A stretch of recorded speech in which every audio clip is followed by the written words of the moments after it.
கர்த்தருடைய பரிசுத்த நாமத்துக்கு ஸ்தோத்திரம் உண்டாவதாக. ஒவ்வொரு நாளும் ஏசப்பாவினுடைய நாமங்களை குறித்து நம்ம தியானித்து வருகிறோம். இந்த நாளில் நம்ம தியானிக்க வேண்டிய நாமம் ஆலோசனை கர்த்தர், கவுன்சிலர் ஆஃப் காட். அவங்க ஆலோசனை கர்த்தராகிய தேவனை குறித்து நம்ம தியானிக்க போகிறோம். இந்த தியானத்திற்கு வாய்ப்பினை அளித்த சலோமி ஜோஷுவா ஐரம்மாவுக்கு என்னுடைய நன்றியை தெரிவித்துக் கொள்கிறேன்.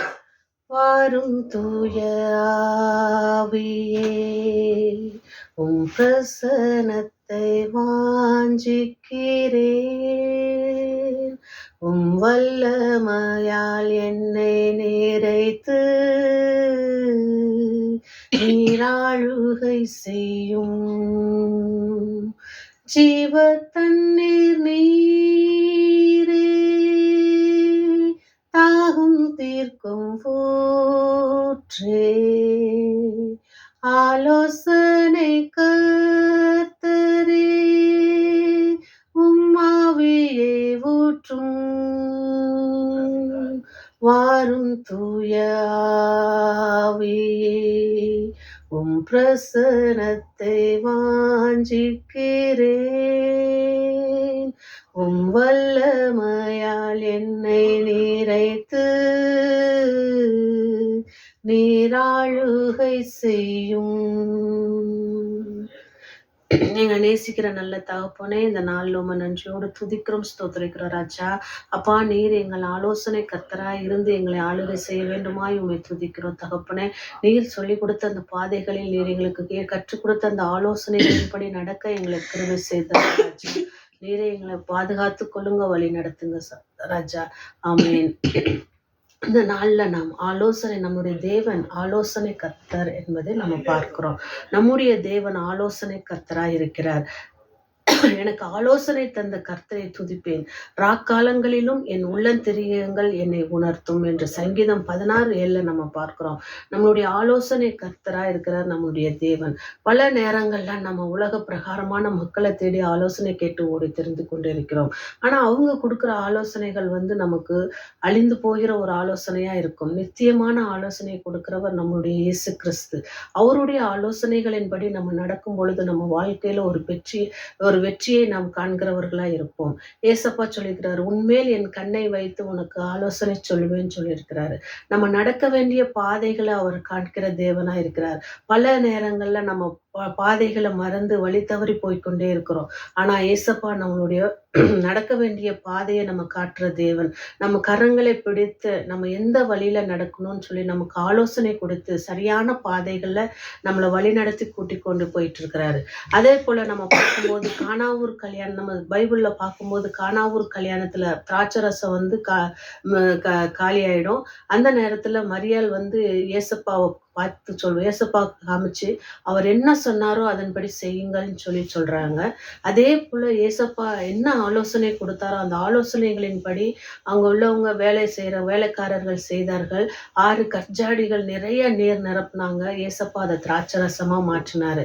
இந்த இடத்துல ஏசப்பா கொடுத்த ஆலோசனைகளின்படி அவர்கள் செய்ததுனால அந்த இடத்துல ஒரு பெரிய அற்புதத்தை நம்மளால பார்க்க முடிஞ்சது. அப்ப இயேசு கிறிஸ்து நம்மளுக்கு கொடுக்கிற ஆலோசனைகளின்படி நம்ம நடக்கும் பொழுது நம்மளுடைய வாழ்க்கையில ஒரு பெரிய அற்புதங்கள் நடக்கும்.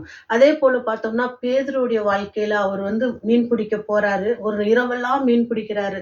ஆனா அவர்கிட்ட ஒரு மீன் கூட அந்த வலையில அகப்படவே இல்லை. ரொம்ப டயர்ட் ஆயிடுறாரு. அப்போ காலையில ஏசப்பா சொல்றாரு, வலது பக்கமா உன் வலையை போடுன்னு சொல்லும் போது பேதுரு ஏசப்பா கொடுத்த ஆலோசனைகளை கேட்டு வலது பக்கமா வலையை போடும் பொழுது வலை கிளியத்தக்கதான மீன்கள் கிடைச்சதை நம்ம பார்க்கிறோம். அப்ப ஏசப்பா அந்த இடத்துல அவர் கொடுத்த ஆலோசனையை அவர் கைப்பற்றுறதுனால, அதை கேட்டு அதன்படி நடந்ததுனால பேதுருடைய வாழ்க்கையில ஒரு பெரிய அற்புதத்தை காண முடிந்தது. அதே போல நம்மளுடைய வாழ்க்கையில நம்மளுக்கு அற்புதங்கள் நடக்கணும், நாமளும் ஏசப்பாவுடைய வழியில நம்மளுடைய ஒரு ஆலோசனைகளின்படி நடக்கும் பொழுது நம்மளுடைய வாழ்க்கையிலும் ஒரு பெரிய அற்புதம் நடக்க இருக்கிறது. இந்த ஆலோசனைகள் நம்மளுக்கு எங்கிருந்து கிடைக்குதுன்னா, இன்றைய வசனம் நம்ம பார்க்கும் பொழுது வேதாகமத்திலிருந்து நம்மளுக்கு ஆலோசனைகள் கிடைக்கப்படுகிறது. ஏசப்பா நமக்காக வேதத்துல ஆலோசனைகளை எழுதி வைத்திருக்கிறாரு. நம்ம ஒவ்வொரு நாளும் வேதத்தை வாசிக்கிறவர்களாய் இருக்க வேண்டும். வேதத்தை தியானிக்கிறவர்களாய் இருக்க வேண்டும். வேதத்தின் மூலமா இயேசு நம்ம கிட்ட பேசுகிறவரா இருக்கிறாரு. ஆலோசனை கொடுக்கிற கர்த்தரா இருக்கிறாரு. அப்போ ஒவ்வொரு நாளும் நம்ம வேதத்தை வாசித்து நம்ம தியானிக்கும் பொழுது நமக்கு அந்தந்த நாளுக்குரிய ஆலோசனைகளை தேவன் நமக்கு வழங்கிக் கொண்டே இருக்கிறார். அதனால நம்ம வேதத்தை தியானிக்கிறவர்களாய் வாசிக்கிறவர்களாய் இருக்கிற வேண்டும். அடுத்ததா நம்ம பார்க்கும் பொழுது வேதத்தை மட்டும் தியானிக்கிறவர்களாய் இல்லாமல் நம்மளுக்கு ஆலோசனை தருகிறவர்களாய் போதகர்களாகவும் தீர்க்கதரிசிகள் நமக்கு ஆலோசனை கொடுக்கிறவர்களா இருக்கிறாங்க. ஊழியக்காரர்கள் அவர்களுடைய ஆலோசனைகள் ஏசப்பா அவர்கள் மூலமாகவும் நமக்கு ஆலோசனை கொடுக்கிறவரா இருக்கிறார். அதனால நம்ம ஆலயத்துக்கு செல்றவங்களா இருக்கணும். ஒவ்வொரு வாரமும் கண்டிப்பா நம்ம சர்ச்சுக்கு போகும் பொழுது ஆலயத்துல போதகர் நமக்கு கொடுக்குற அந்த சத்திய வசனத்தின் மூலமாய் நமக்கு ஆலோசனைகள் ஏசப்பா நம்மோட ஆலோசனை கொடுக்கிறவரா இருக்கிறார். அதனால நம்ம ஆலயத்துக்கு செல்றவர்களாகவும் நம்ம இருக்கணும். அதே நம்ம பார்க்கும்போது சங்கீதம் 119 நம்ம 17 பார்க்கும்போது தேவனே உமது ஆலோசனைகள் எனக்கு எத்தனை அருமையானவைகள், அவைகள் தொகை எவ்வளவு அதிகம் சொல்லி சங்கீதக்காரர் சொல்றார். அப்ப தேவனுடைய ஆலோசனைகள் எவ்வளவு ஒரு அருமையான ஆலோசனையா இருக்கும். மனுஷருடைய ஆலோசனைகள் ஒன்றுமே இல்லை, அது அழிந்து விடும். ஆனா ஏசப்பா நமக்கு கொடுக்கிற ஆலோசனைகள் அவ்வளோ அருமையான ஆலோசனைகள். அவருடைய ஆலோசனைகளின்படி நடந்து அவர் கொடுத்த ஆலோசனைகளின்படி நம்ம நடக்கும் பொழுது நம்மளுடைய பாதை சரியான பாதையில நம்ம செல்ல முடியும். நிறைய நேரங்கள்ல நம்ம பலவிதமான இக்கட்டுகள், சோர்வுகள்ல, குடும்ப பிரச்சனை அப்படி நம்ம மாட்டிக்கொண்டுட்டு அதுல இருக்க வழி தெரியாம நம்ம தவித்துட்டு இருக்கோம். அந்த மாதிரி நேரங்கள்ல நம்ம தேவனுடைய ஆலோசனைகளை கேட்டு அதன்படி நம்ம நடக்கும் பொழுது நம்மளுக்கு ஒரு பெரிய தீர்வு ஏசப்பா நம்மளுக்கு தருவாரு. ஒரு ஜெயத்தை தருவாரு, ஒரு வெற்றியை தருவாரு. நான் சின்ன வயசுல சண்டே கிளாஸ்ல படிக்கும் பொழுது ஒரு பாடல், எனக்கு தெரிந்த பாடலை நான் பாடுகிறேன். ஆலோசனை கர்த்தரின் இயேசு, அவர் காட்டும் பாதை சரியானது. சத்திய வசனம் என் கால்களுக்கு நித்திய வெளிச்சமாய் வழி காட்டுதே. ஆலோசனை கர்த்தரின் இயேசு, அவர் காட்டும் பாதை சரியானது. தூரம் போனாலும் சேர்த்துக் கொள்வார், நேசக்கரம் நீட்டி அணைத்துக் கொள்வார். ஆலோசனை கர்த்தரின் இயேசு, அவர் காட்டும் பாதை சரியானது.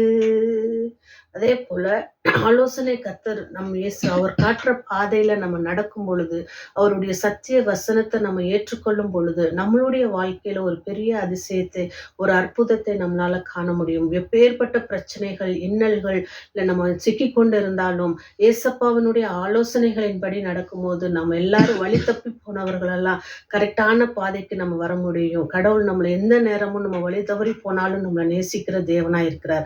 அவருடைய ஆலோசனைகளின்படி நம்ம நடக்கும் பொழுது நம்முடைய வாழ்க்கையில நம்ம ஒரு பெரிய அதிசயத்தையும் ஒரு அற்புதத்தையும் காண முடியும். ஜெபிப்போமாக. எங்களை நேசிக்கிற நல்ல தகப்பனே, அப்பா இந்த நாளிலும் உமக்கு நன்றி செலுத்துகிற ராஜா. நீர் எங்க வாழ்க்கையில ஆலோசனை கர்த்தராய் இருந்து எங்களுடைய வாழ்க்கையில ஆண்டவரே, நீர் ஆண்டவரே அப்பா எங்க வாழ்க்கைக்குள்ள வர வேண்டுமாய் செபிக்கிறோம் தகப்பனே. எங்களுடைய வாழ்க்கை வெற்றி சிறக்க வேண்டுமானால் உம்முடைய ஆலோசனைகள் எங்களுக்கு தேவை ஏசப்பா. நாங்கள் அதன்படி நடக்க எங்களை வழி நடத்துங்க ஏசப்பா. உம்முடைய கிருபை எங்கள் ஒவ்வொருவர் மேலும் இருக்க வேண்டுமாய் செபிக்கிறோம் தகப்பனே. ஆலோசனை கர்த்தராய் இருந்து எங்களை அப்பா எங்களுக்கு ஒவ்வொரு நாளும் உம்முடைய ஆலோசனையின் மூலம் எங்களை வழி நடத்துங்க. நீர் எங்கள் கரம் பிடித்து நீ கூட்டிச் செல்லுங்க ஏசப்பா. மீட்பர் இயேசுவின் மூலம் கேட்கிறேன் நல்ல பிதாவே, ஆமேன்.